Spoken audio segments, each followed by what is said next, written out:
meus queridos, doce enlevo nos envolve nesta hora.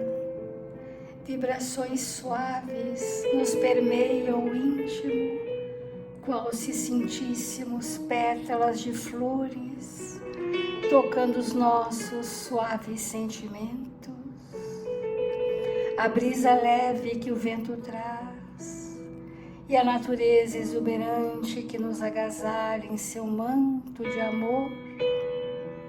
Iniciamos o nosso momento de voltarmos o nosso pensamento a Jesus, amado Mestre, doce amigo, médico divino das nossas almas, que és por nós, Senhor, e reconhecemos a grandeza do seu amor, que conhece os nossos corações na intimidade do nosso espírito e que promove que estejamos sempre prontos a vencermos, apesar da fortaleza das nossas iniquidades. Permita, Senhor, que estejamos confiantes nesta manhã de luz em nossas vidas, para recebermos mais uma dádiva divina, na forma das mensagens que o seu Evangelho traz para todos nós. E que estas dádivas divinas se revertam em luminosidade para os nossos caminhos tantas vezes sombrios, para os passos tantas vezes vacilantes, que não nos percamos na jornada e que as atrações perniciosas do mundo não nos consumam uma vez mais, Senhor. Fortalece-nos a vontade, para que a nossa vontade seja o leme seguro a nortear as nossas escolhas. Sentimos, Senhor, de bem perto a presença honrada dos seus mensageiros, para os quais nos entregamos nessa hora, para conduzirem as reflexões desta manhã. Obrigada, Senhor, obrigada, amigos, e que assim seja.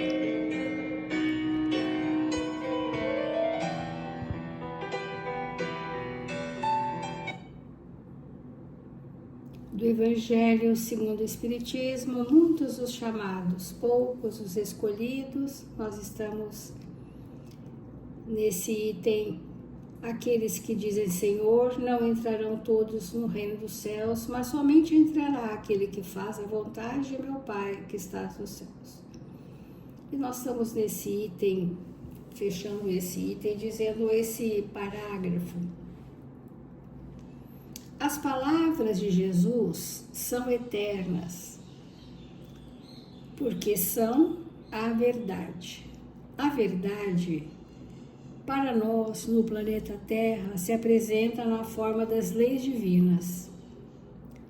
A verdade possível de ser alcançada no planeta Terra, no estágio evolutivo em que estamos, se apresentam na forma das leis naturais, nas leis divinas, que estão em nossa consciência.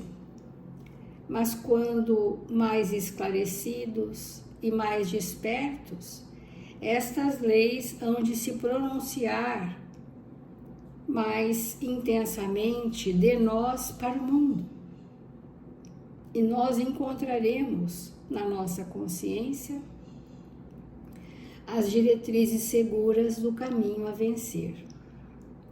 O Evangelho diz: elas são não somente a salvaguarda da vida celeste, mas a garantia da paz, da tranquilidade e da estabilidade das coisas da vida terrestre.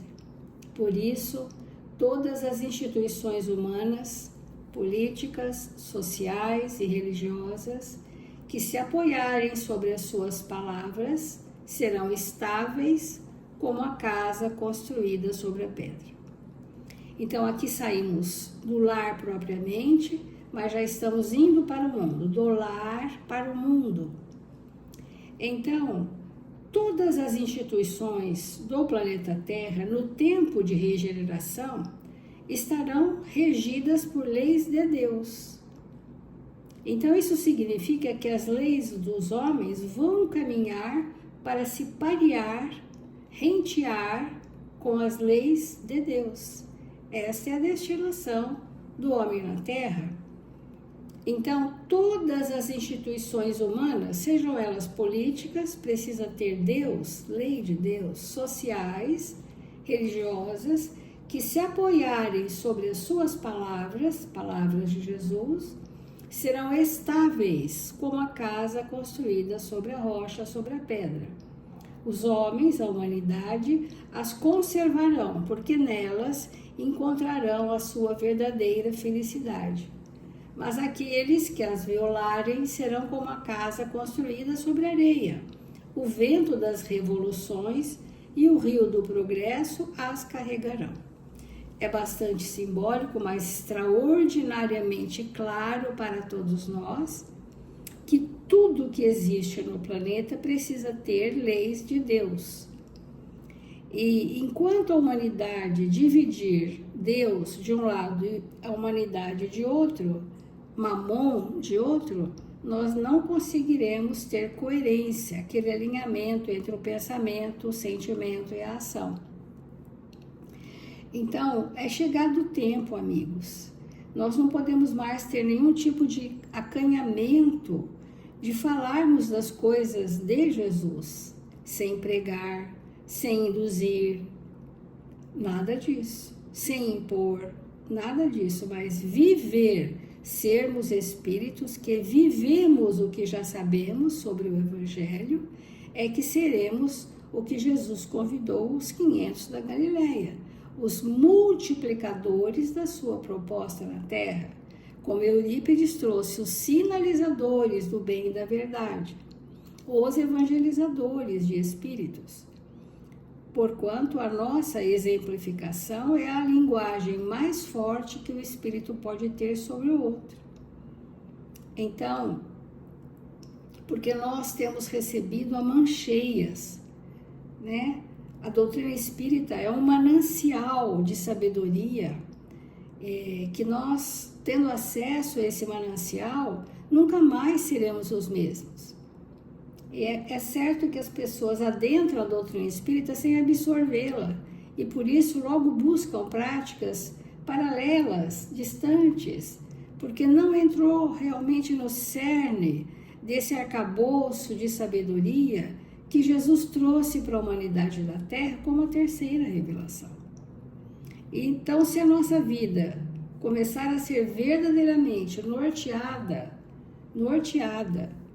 com esses valores, que o Cristo seja o nosso maior paradigma sobre a nossa existência na Terra, olharemos o mundo sob a ótica deste paradigma, então nós trouxemos uma lição que fala exatamente do lar que falamos até agora para o mundo. Como é que é essa passagem do livro Relicário de Luz, autores diversos, é de Isabel Sintra. É um texto muito delicado e muito atual que essa irmã mostra para a humanidade da Terra.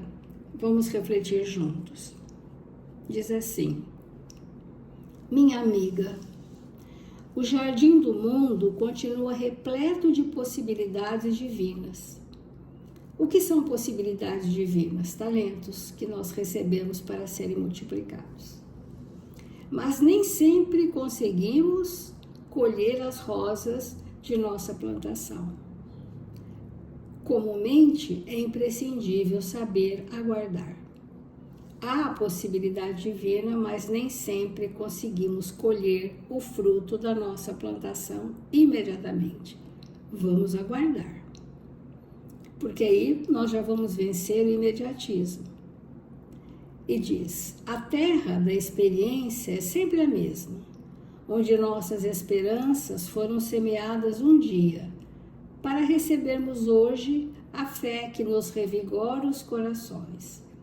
Então, é imprescindível saber aguardar, e um dia essa semeadura voltará para nós. E a fé que nos revigora os corações nos sustentará. tenhamos paciência e bom ânimo. A mais santa qualidade do amor é de saber esperar sem desesperar. Olha que importante, nós estamos falando da saída do lar para o mundo. Então, o desespero é fruto do imediatismo, porque não houve construção de tolerância, de suportar, de aguardar, de ter confiança no futuro. Então, a pessoa que não tem nenhum princípio dessas qualidades, que aqui ela fala, a mais santa qualidade do amor é saber esperar sem desesperar. Então, quando eu desespero, que eu entro hoje nos pânicos em geral, nas síndromes ansiosas em geral, são espíritos que vêm há muitos séculos no imediatismo, sendo servidos imediatamente. E quando são colocados numa nova ambientação reencarnatória e que vão precisar desenvolver suportar o que eu não gosto, esperar, trabalhar para obter sem ser servido, aí a pessoa vence esse desespero, que significa não esperar nada. Quem não espera, não sabe esperar, não tem o desenvolvimento da tolerância e, portanto, foi por encarnações servido.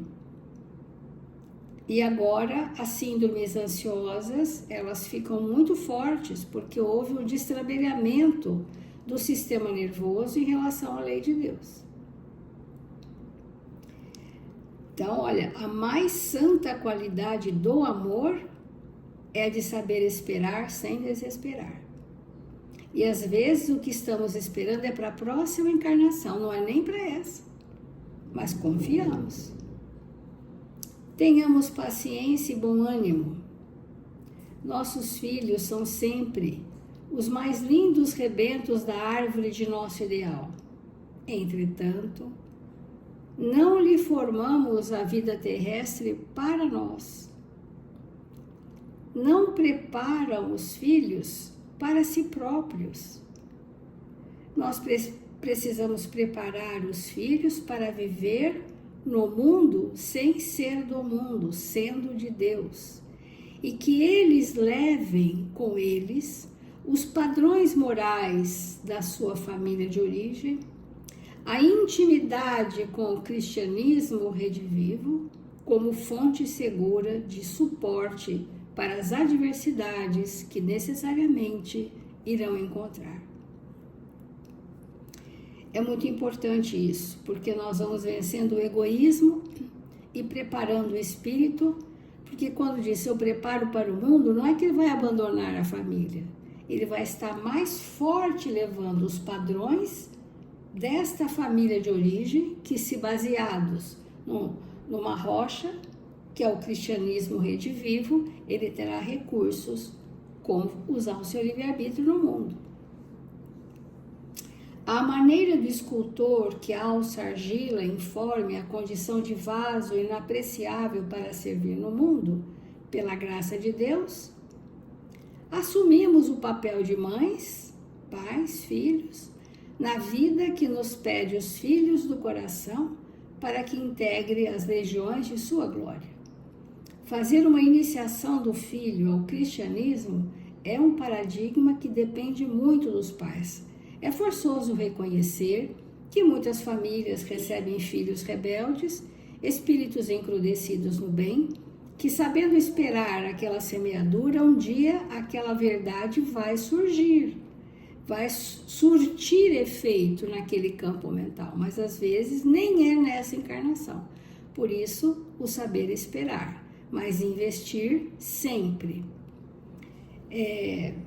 Louvado seja o Senhor. Maria, Mãe Santíssima, não recebeu Jesus para dele orgulhar-se, qual se fora o nosso Divino Mestre uma orquídea celestial, a nutrir-se invariavelmente da seiva de sua alma sublime. Ela não fez isso. Ela alentou e preparou para a humanidade, entregando aos homens um berço de luz na manjedoura e recebendo em retribuição o madeiro escuro da morte.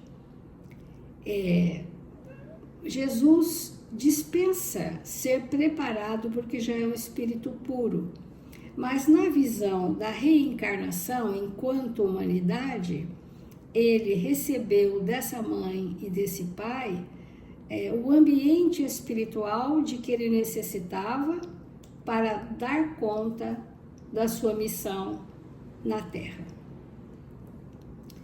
E diz, então, saibamos, pois, superar nossas mágoas e indecisões, com a certeza de que a união imperecível nos aguarda, além de todos os espinheiros da separação. Quando a gente vai saindo do imediatismo de ser servido, a gente vai saindo do materialismo.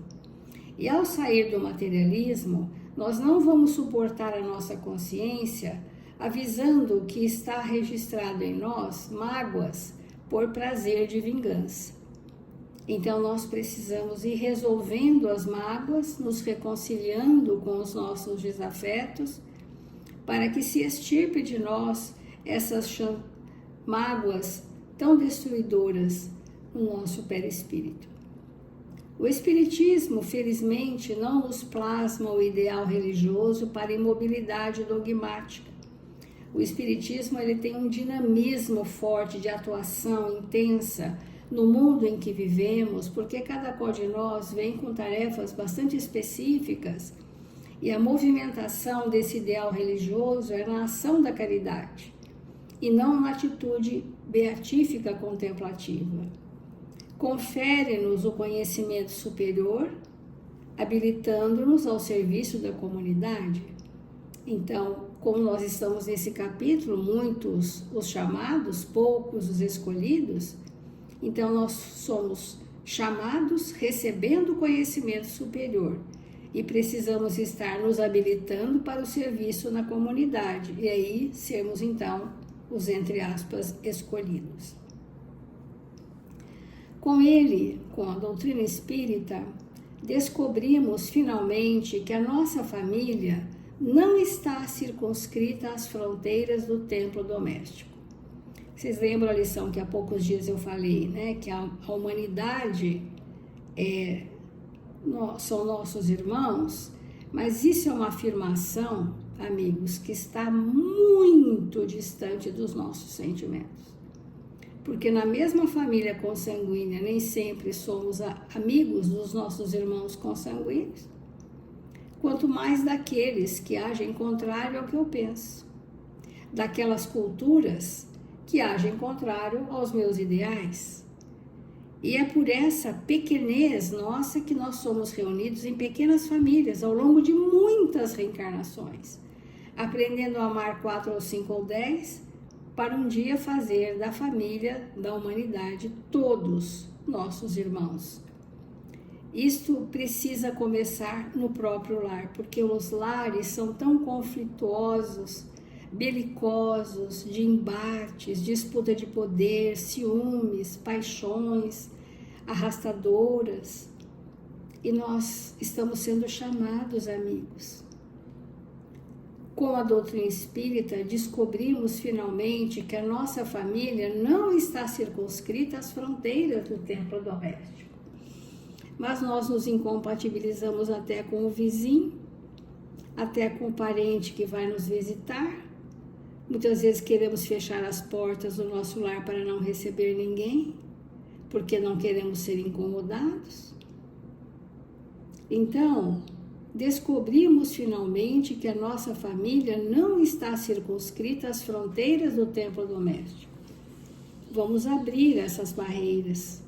Somos a esposa de um companheiro de luta e a mãe de nossos filhos, mas igualmente a irmã de todos e a serva do progresso geral, em cujas linhas encontramos as nossas ocupações de fraternidade redentora. Então, tudo aquilo que se estrutura sobre uma rocha em nosso lar, é obrigação moral do homem de bem levar essa construção na forma de experiência e de testemunhos pessoais para a humanidade. para outros redutos. Realmente, os nossos continuam sendo o canteiro perfumado de nosso carinho, o oásis fechado de nossa devoção particular, mas a terra se nos afigura a bendita lavoura de nosso enriquecimento novo. E o trabalho, luminoso e fecundo, nos arrebata novos horizontes, em que a nossa mente cresce feliz no rumo dos mais altos interesses de nosso espírito. Nesse critério, louvemos agora as dificuldades que nos distanciam de certos círculos de ternura feminina. Exaltemos as dores que nos renovam, agradeçamos a Deus as dores que nos vergastam a alma sensível.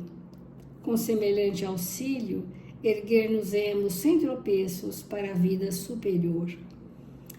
A Isabel Sintra, esse espírito sensível, da falange dos espíritos que psicografam através do Chico, ela trouxe essa visão tão carinhosa de estar preparando os espíritos dentro do Evangelho de Jesus para o mundo, para enfrentarem o mundo com dignidade.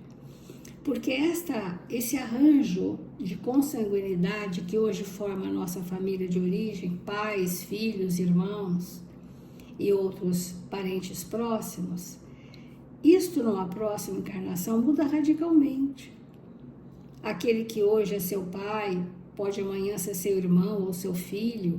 Aquele que hoje é seu marido, sua esposa, pode vir a ser uma irmã, um pai, uma mãe.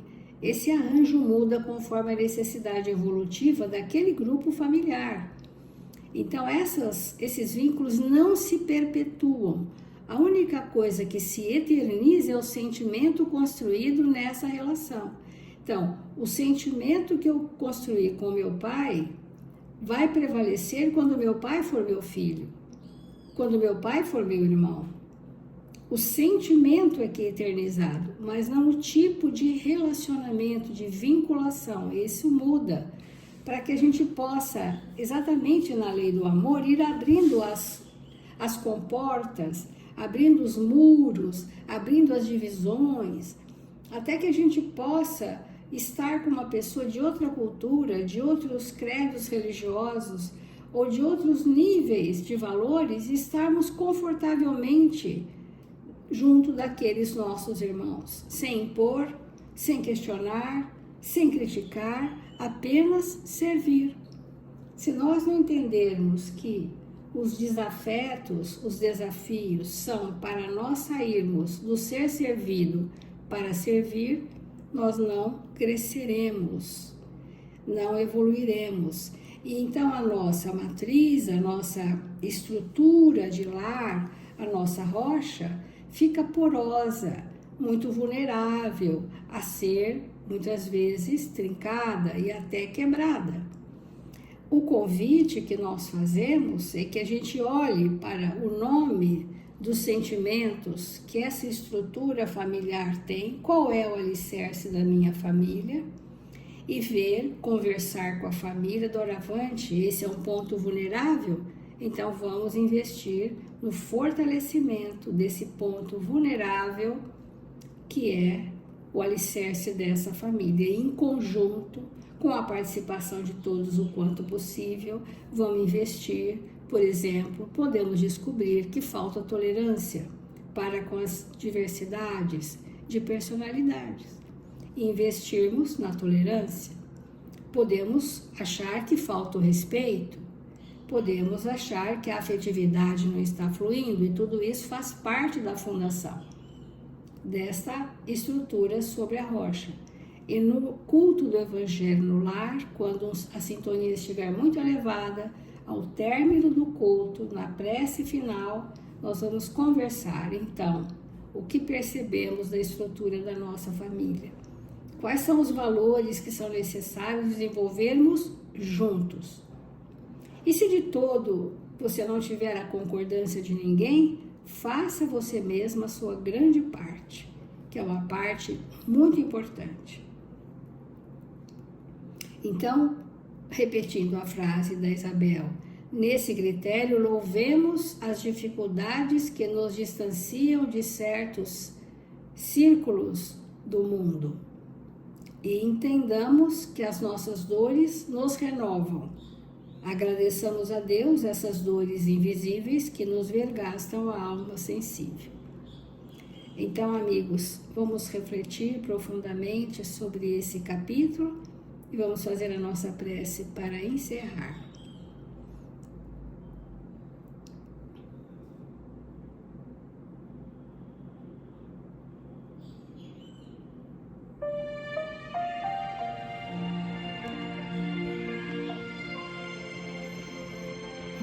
Deus, Pai amantíssimo,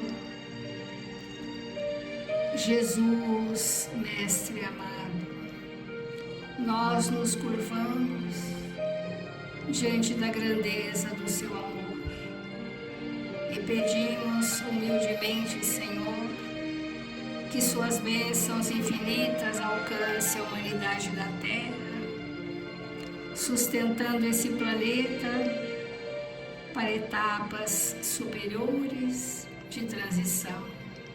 Quanta esperança, Senhor, num porvir de luzes, num tempo de paz, num tempo de caridade, na iluminação das nossas consciências, desvendando a nossa mente para horizontes alargados pela luz da verdade.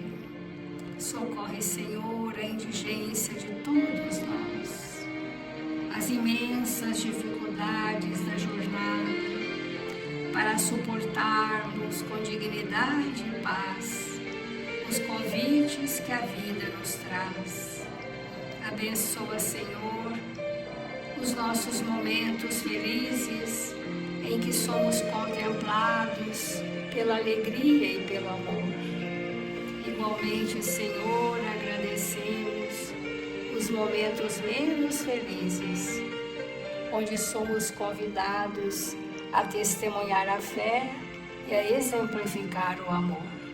Obrigada, Senhor, por tudo que temos recebido.